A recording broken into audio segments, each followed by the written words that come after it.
पक्षराज का यही था कि समस्त शरीरों में दुर्लभ शरीर कौन सा है, और प्रारंभ करते हैं। सबसे प्रारंभ में पक्षराज ने यही कहा कि नरतन सम नहीं कौन्यू देही, का मनुष्य के शरीर से बढ़ करके अन्य कोई दूसरा शरीर है ही नहीं। और इसी संदर्भ में जो क्रम आपके समक्ष प्रारंभ किया गया था, वह मानो यह बताने के लिए था कि मनुष्य शरीर की जो श्रेष्ठता है वो इसलिए नहीं है कि वो स्वयं अपने आप में ही वो सबसे बड़ी वस्तु है, अपितु श्रेष्ठ इसलिए है कि इस शरीर का अगर व्यक्ति सदुपयोग करे तो ऊंची से ऊंची स्थिति प्राप्त कर सकता है। पर अगर इस शरीर का जो हमें मिला है, जो ईश्वर की कृपा से व्यक्ति को प्राप्त हुआ है, अगर उस शरीर का व्यक्ति सदुपयोग नहीं करता तो भगवान श्री राम ने यह कहा कि उस व्यक्ति को दो महान पाप लगेंगे। हमारे शास्त्रों में जहां पर पापों का विश्लेषण किया गया है, वहां पर दो पापों को अत्यधिक ऐसा माना गया है कि जिसका परिमार्जन होना कठिन है। का एक तो है कृतघ्नता, जो व्यक्ति किए हुए उपकार को नहीं मानता उसे कृतघ्न कहते हैं। और दूसरा महान पाप माना गया आत्महत्या कर लेना। भगवान श्री राम ने कहा कि जो मनुष्य शरीर को पाक करके उसका सदुपयोग नहीं कर रहा है, वह कृतघ्न भी है और आत्मघाती भी। वो दोहा कल जो आपके सामने पढ़ा गया था, उसमें भगवान राम यही कहते हैं कि जो न तरई भव सागर नर समाज अस पाई, सो कृत निंदक मंदमति आत्म हन गति जाए। तो कृतज्ञता क्या है कि ईश्वर ने यह जो व्यक्ति को शरीर दिया वो क्यों दिया। गोस्वामी जी इसका उत्तर देते हुए कहते हैं कि कबहू करी करुणा नर देही, देत ईश विनु हेतु सनेही। ईश्वर अपनी करुणा के द्वारा, अपनी कृपा के द्वारा व्यक्ति को यह शरीर देता है,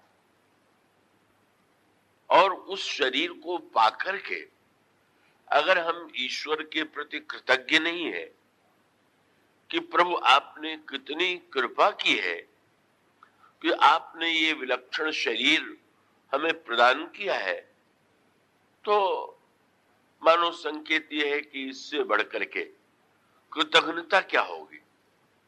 आपके किए गए उपकार को अगर कोई व्यक्ति भुला दे तो आपको बड़ा दुख होता है कि ये तो व्यक्ति बड़ा कृतज्ञ निकला, इसने किए हुए उपकार को नहीं माना। पर हमारा और का आपका कर्तव्य है कि अपनी ओर भी तो दृष्टि डालें, और अपनी ओर जब दृष्टि डालेंगे तो ऐसा लगने लगेगा कि वो तो कृतज्ञ संसार में है ही, जो किए गए उपकार को नहीं मानता। किंतु ईश्वर ने इतना बड़ा जो उपकार किया, क्या हम उसके प्रति कृतज्ञ हैं क्या? फिर तो स्वयं अपने आप में ही दृष्टि डालने से इस प्रश्न का उत्तर मिल सकता है। और यदि हम स्वयं ईश्वर के प्रति कृतज्ञ नहीं है तो स्वभावतः दूसरों के कृतज्ञता के संदर्भ में हमारा कहना कोई अर्थ नहीं रखता है। तो ईश्वर के प्रति कृतज्ञता का एक अनेक प्रसंगों में संकेत सूत्र दिया गया और वो बड़े महत्व का संकेत सूत्र है। कर्ण का जन्म कुंती के गर्भ से हुआ और उस समय हुआ जब वे कुंती का विवाह नहीं हुआ था। महर्षि दुर्वासा का कभी आगमन हुआ, कुंती ने उनकी बड़ी सेवा किया और महर्षि दुर्वासा जाते हुए ऐसा दिव्य मंत्र प्रदान कर गए कि जिसमें उन्होंने कहा कि तुम इस मंत्र का स्मरण करके जिस देवता को पुकारोगी वही तुम्हारे समक्ष आ जाएगा। महर्षि दुर्वासा तो चले गए, पर कुंती के मन में एक कौतूहल उत्पन्न हुआ कि देखें महर्षि दुर्वासा ने जो मंत्र दिया है वो कात्य कथार्थ है। और तब उन्होंने सबसे पहले भगवान सूर्य का मंत्र पढ़ा, स्मरण किया।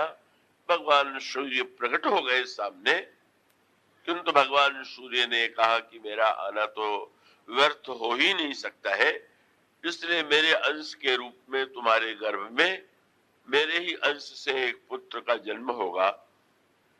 कुंती ने स्वभावतः उसको अत्यंत व्याकुलता हुई, क्योंकि वो एक और समाज की परंपरा थी। लोग इसे किस दृष्टि से देखेंगे, क्या इसकी व्याख्या करेंगे। तो एक और लोकलाज था और दूसरी ओर भगवान सूर्य तो यह कह करके अंतर्ध्यान हो गए और इस तरह से कर्ण का गर्भ में आगमन हुआ। स्वाभाविक रूप से समय पाकर के जब कर्ण का जन्म हुआ तो लोग मुझे न जाने किस दृष्टि से देखेंगे, इस आशंका से कुंती ने कर्ण को एक ऐसी वस्तु में कि जो जल में डूब न जाए उसमें कर्ण को रखा, नदी में बहा दिया और वो एक अधिरथ जिसके पुत्र नहीं था उसने स्नान करते हुए जब ये दिव्य तेजस्वी पुत्र देखा तो उठा ले गया और उनकी पत्नी जो राधा थी अधिरथ की, उन्होंने बड़े ही स्नेह से उसका लालन पालन किया और वो बड़ा तेजस्वी सूर्य के अंश से तो उसका जन्म वही था। का वो क्रमशः उसका का वो अवस्था के क्रम से वो आगे बढ़ने लगा और वो आगे बढ़ते हुए फिर उसके जीवन में स्वाभाविक रूप से उसे समाज में केवल उस सारथी के पुत्र के रूप में देखा गया।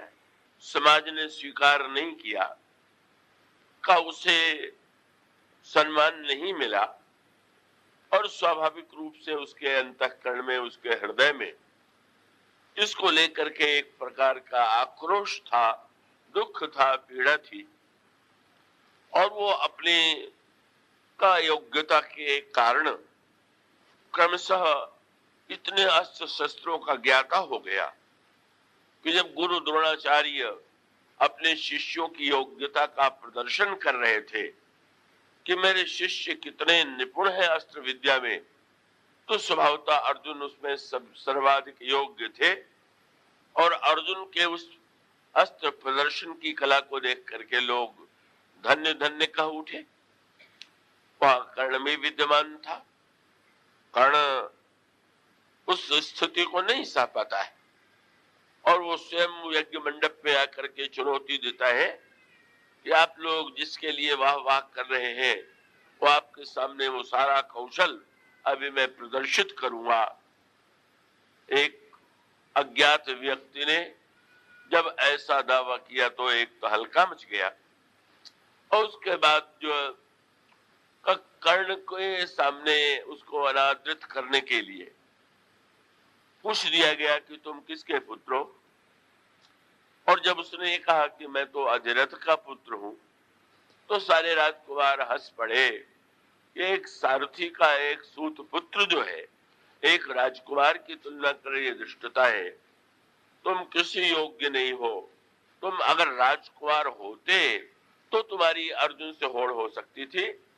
इस प्रकार से जब उपहास किया गया तो वहां दुर्योधन विद्यमान था।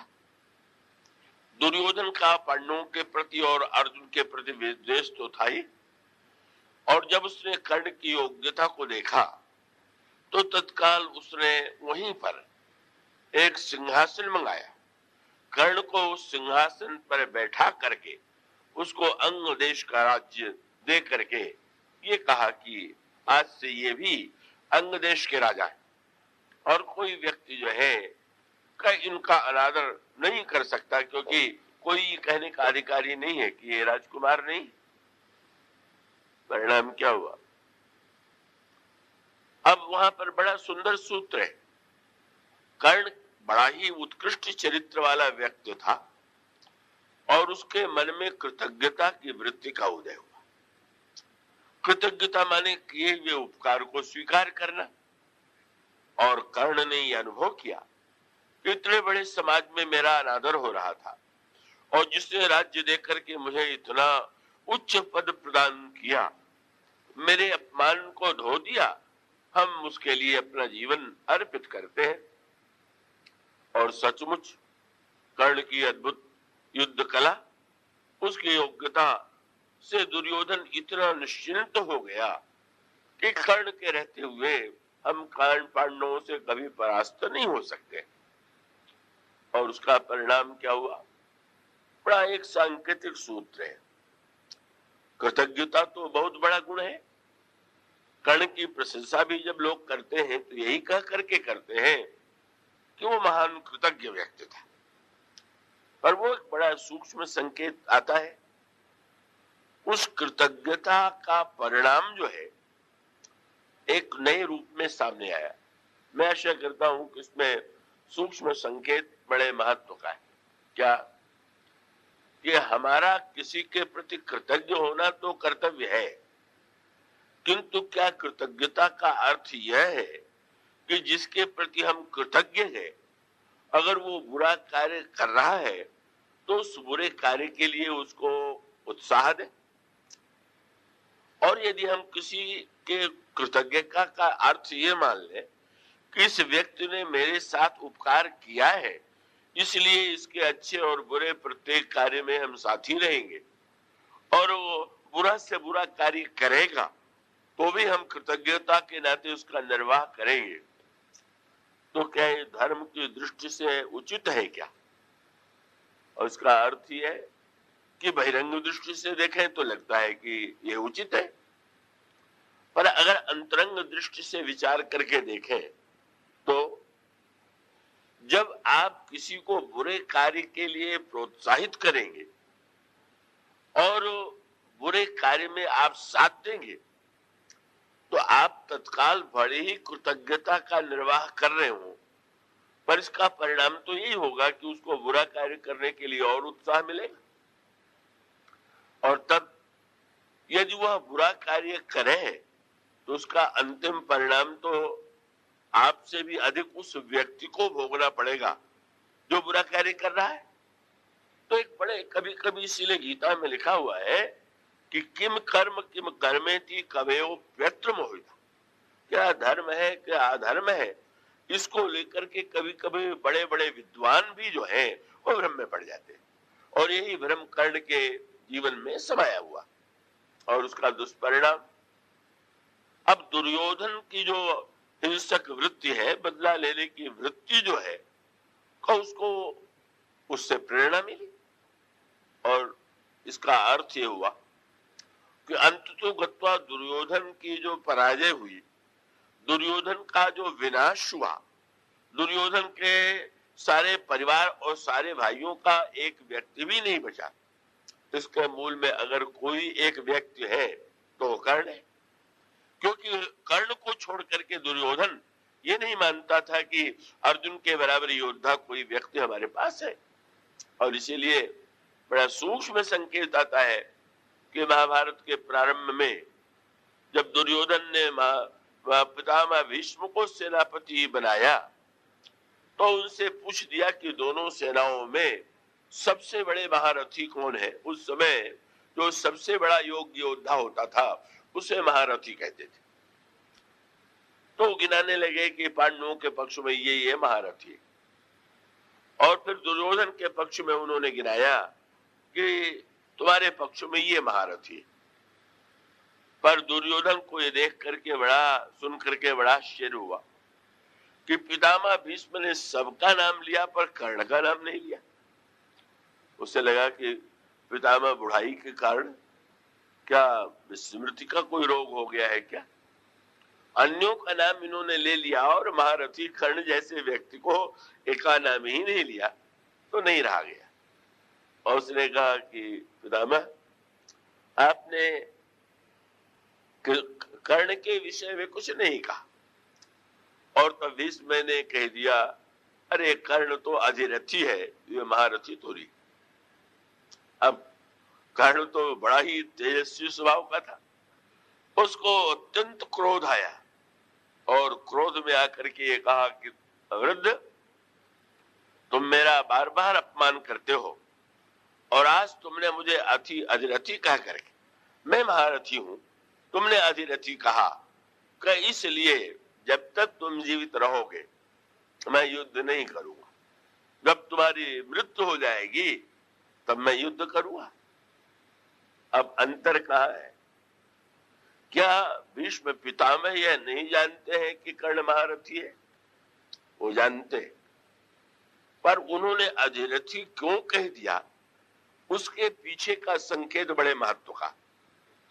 तो एक महत्व मैं आशा करता हूं कि आप धर्म के इस तत्व पर ध्यान देंगे कि दुर्योधन के प्रति इतना अनुराग होते हुए भी, इतनी ममता होते हुए भी अगर उसका अपमान हो गया तो वो अपमान को इतना महत्व देता है कि वो दुर्योधन के पक्ष में भी तब तक नहीं लड़ेगा जब तक कि भीष्म की मृत्यु न हो जाए।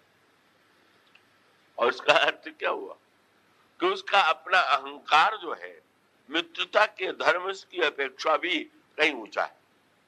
अब रामायण में आप देखेंगे हनुमान जी रावण की सभा में गए, हनुमान जी साक्षात शंकर के अवतार है। रावण ने उनको बंधवा करके खड़ा कर दिया और रावण ने देखा कि हनुमान जी तो बड़े शांत भाव से मुस्कुरा करके खड़े हुए हैं, तो ये कहा कि तेरे समान निर्लज्ज तो आज तक मैंने नहीं देखा। क्या बिना पूछे फल खा करके तूने चोरी की? मैंने कैदी के रूप में तुझे पकड़ करके मंगवाया और आज तू बंदी के रूप में ऐसे निश्चिंत भाव से खड़ा है तो अगर तुझमें कोई लज्जा होती तो क्या तुम इस प्रकार से खड़े होते? तुम्हारा सिर तो कम से कम झुका होता। अब हनुमान जी ने जो बात कही वही उनकी सच्ची सेवा वृत्ति है। उन्होंने कहा, रावण सचमुच मुझमें न कोई लज्जा है और न कोई स्वाभिमान। रावण ने कहा, लगता है तुम में स्वाभिमान भी नहीं, लज्जा भी नहीं। और हनुमान जी ने कहा, इसलिए नहीं है कि मोहि न कछु बांधे कर लाजा। क्यों? बोले की न चाहूं निज प्रभु कर काजा। मैं प्रभु का सेवक हूं, दास हूं, और मेरे स्वाभिमान छोड़ने से और मेरी निर्लज्जता से अगर उनका कार्य सिद्ध हो सकता है तो मुझे स्वाभिमानी कहलाने के लिए कोई हमारे मन में इच्छा नहीं। इतनी ऊंची भावना शक्ति है कि क्षण भर में और रावण को विनष्ट कर सके। पर इतना होते हुए भी मानो हनुमान जी का तात्पर्य यह था कि जब मैंने सेवक धर्म स्वीकार कर लिया तो हमारा अपना व्यक्तिगत अभिमान क्या होता। और उसका अभिप्राय यह है कि सेवक तो तभी बनता है जब अपने अहम को पूरी तरह विसर्जित कर दे। यह है हनुमान जी का चरित्र। और दूसरी ओर कर्ण का वह अहंकार है कि चाहे दुर्योधन से जितना अधिक स्नेह है, लेकिन भीष्म ने, दुर्योधन ने तो नहीं कहा, दुर्योधन ने भी कहा होता तो उसको उस समय उसको सह लेना चाहिए था। भीष्म ने कहा, पर जब उसने ये कह दिया कि जब तक तुम्हारी मृत्यु नहीं हो जाएगी तो मैं नहीं लड़ूंगा, एक तो अपना अभिमान सिद्ध कर दिया और मानो असगुन भी हो गया। पहले से मान लिया कि तुम मरोगे तो अवश्य ही। ये जब कहता है तो इसका अर्थ है कि तुम तो जीतोगे नहीं, तुम तो मरोगे और मरोगे तब मैं लड़ूंगा। और मानो उसकी वृत्ति यह है कि भीष्म के साथ यदि मैं लड़ा और मेरे कारण भी युद्ध में विजय मिली तो लोग सेनापति के रूप में भीष्म को ही श्रेय देंगे, मुझे नहीं देंगे। मानो उसका जो अहंकार है, उसके मूल में जो कृतज्ञता है, उसके सद्गुण है, उन सब के मूल में उसका अहम ही सबसे प्रबल है। और अंततोगत्वा वही हुआ। भीष्म का जब उस युद्ध में सरसैया पर पतन हो गया तो कर्ण उस समय युद्ध के लिए प्रस्तुत हुआ कि अब तो मैंने जो प्रतिज्ञा की तो पूरी हो गई, लेकिन उससे रहा नहीं गया। और तब वो रात्रि के समय, कल से वो युद्ध में लड़ने वाला है, भीष्म पितामह के पास गया और कहा कि प्रणाम भी किया और कहा मैं आपसे एक प्रश्न करना चाहता हूं, क्या आप मेरी योग्यता से परिचित न हो ऐसा नहीं मैं मानता। आपने इतने लोगों के सामने मुझे अधिरथी कह दिया, तो क्या आप मानते हैं कि मैं महारथी नहीं हूं? भीष्म ने मुस्कुरा करके कहा कि नहीं नहीं, मैं जानता हूं कि तुम महारथी ही नहीं, महारथियों में भी श्रेष्ठ हो। तो फिर आपने ऐसा क्यों कह दिया? ये तो असत्य हुआ। पर धर्म का तत्व जानने वाले भीष्म ने कहा कि मैं जानता था कि जितना अन्याय और अधर्म हो रहा है दुर्योधन के द्वारा, वो तुम्हारे बल पर विश्वास के कारण ही हो रहा। और एक बार किसी तरह से अगर तुम्हारे प्रति, बल के प्रति उसके मन में संदेह हो जाए तो शायद लड़ाई बंद हो जाए, इसलिए मैंने तुम्हें अधिरथी कहा था। फिर वही सूत्र है, सत्य का अर्थ अगर भीष्म ले लेते तो वो अर्थ यही था कि मानो वो भी यही कहते कि ये तो सर्वश्रेष्ठ योद्धा है। तो मानो भीष्म यह चाहते हैं कि दुर्योधन बुराई से विरत हो, बुराई का त्याग हो। और कर्ण की समस्या ये है कि कर्ण अनेक सद्गुण होते हुए भी दानी है, सत्यवादी है, सब कुछ है, पर इतना होते हुए भी वो निरंतर दुर्योधन के हर कार्य में जब सहयोग देता है तो मानो तो उसका जो सद्गुण था, और वो सद्गुण जो था वो सारा का सारा जो है अन्याय और अनर्थ के लिए दुर्योधन को अग्रसर कर रहा।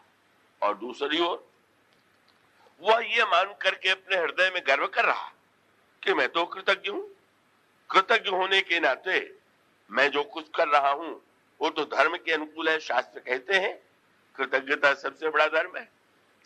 यहीं पर धर्म को समझ पाने की कठिनाई सामने आई और तब बहुत सुंदर संकेत आता है, और वो ये था कि जब युद्ध निश्चित हो गया और युद्ध निश्चित होने के बाद भगवान कृष्ण एक बार पहले संधि कराने के लिए आए, दुर्योधन ने उनका भी अपमान कर दिया।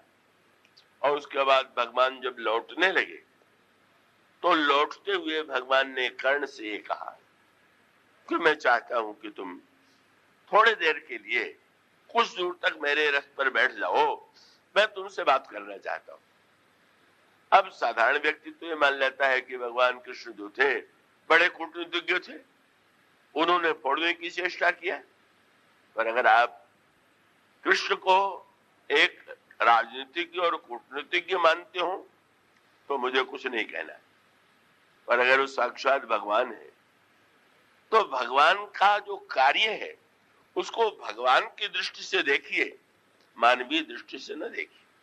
और इसका अभिप्राय यह है, भगवान कृष्ण चाहते हैं कि कर्ण का भ्रम जो है वो किसी प्रकार से दूर हो। और इसलिए मानो एक मधुर संकेत था। भगवान जानते हैं कि आगे जब युद्ध छिड़ेगा तो अर्जुन मुझे अपने रथ का सारथी बनावेगा, अर्जुन अपने रथ पर बैठने के लिए मुझे निमंत्रण देगा। और कर्ण के स्वभाव को तो ये जानते हैं, इसलिए कर्ण से उन्होंने ये कहा, मन में उनके संकेत ये था कि तुम तो मेरे अपने रथ पर मुझे बैठाओगे नहीं, पर चलो थोड़े देर के सही, थोड़े देर के लिए तुम ही मेरे रथ पर बैठ जाओ, मेरी बात तो सुन लो। और रथ पर बैठा करके लेकर के गए। अब वहां जो कृतज्ञता की व्याख्या है वो बड़े महत्व की। संसार में भी कृतज्ञ होना चाहिए, पर कृतज्ञता का एक अर्थ तो पहले समझ ले कि हम जिसके प्रति कृतज्ञ हैं उसका हित चाहे, उसका कल्याण चाहे, बुराई में साथ देना कृतज्ञता है, अगर ये अर्थ हम लेंगे तो मानो कर्ण के समान ही भूल कर रहे, और वो भूल कर्ण के द्वारा हो रही, भगवान उसका निवारण करना चाहते, और भगवान उससे पूछते हैं कि तुम जानते हो कि तुम कौन हो। और ये जो सूत्र है ये कर्ण के संदर्भ में ही नहीं, संसार के प्रत्येक व्यक्ति से मानो ईश्वर एक प्रश्न पूछता है, तुम कौन। हम और आप जब किसी से मिलते हैं तो उससे परिचय पूछते हैं कि आप कौन। पर प्रश्न ये है कि जब हम ये पूछते हैं कि आप कौन हैं, तो क्या हम अपना परिचय जानते हैं क्या कि हम कौन। इसलिए गोस्वामी जी ने द्वावली रामायण में कहा कि तुम दो प्रश्नों पर विचार करके देखो। तू मोर मोर कह कहसी तू, कहू को तू निज नाम। गोस्वामी जी कहते हैं तुम नित्य कहा करते हो मैं, मेरा मेरा मेरा, तुम ये तो बताओ कि तुम हो कौन। और तब गोस्वामी जी ने दो बात कही, अगर तुम इसको ठीक ठीक इस प्रश्न का उत्तर दे लोगे, समझ लोगे, तो तुम्हारे जीवन में दो ही वस्तु आएगी, या तो ज्ञान का उदय होगा या भक्ति का उदय होगा। ज्ञान का उदय होगा तो उन्होंने दोहली रामायण में कहा, मोर मोर कह कह सिखो, तू कही निज नाम, कहे चुप साधे सुनी समझ। जब तुम समझ लोगे कि मैं कौन हूं तो तुम पूरी तरह से मौन हो जाओगे। और इतना समझने की शक्ति न हो तो कहे तुलसी बजुराम, कम से कम श्री राम का भजन करो। और इसका अर्थ है कि हम दिन रात जब एक दूसरे से मिलते हैं और एक दूसरे से एक दूसरे का परिचय पूछते हैं, परिचय पूछने के बाद कुशल प्रश्न पूछते हैं, आप कुशल से तो है। वो भी कहता है कि आप तो कुशल से हैं, हाँ आपकी कृपा से या भगवान की कृपा से। पर वो अगर गहराई से विचार करके देखे, कबीर ने व्यंग करते हुए कह दिया, कबीरदास जी से किसी ने पूछ दिया, कहिए महाराज कुशल से तो है, क्या व्यर्थ का। कबीर तो बड़े अक्खड़ स्वभाव के थे, संकोची नहीं थे। उन्होंने कहा, क्या व्यर्थ का प्रश्न तुम लोग करते हो महाराज, कोई दुर्घटना हो गई क्या, कोई समस्या आ गई क्या। कबीर ने कहा, समस्या आज नहीं आ गई। और तब उन्होंने ये कहा, तुम जिससे मिलते हो वही प्रश्न करते हो, और वो भी कहता है कि मैं कुशल से हूं, पर देख रहे हो क्या। बोले, कुशल कुशल ही के करत, जग में बचा न कोई।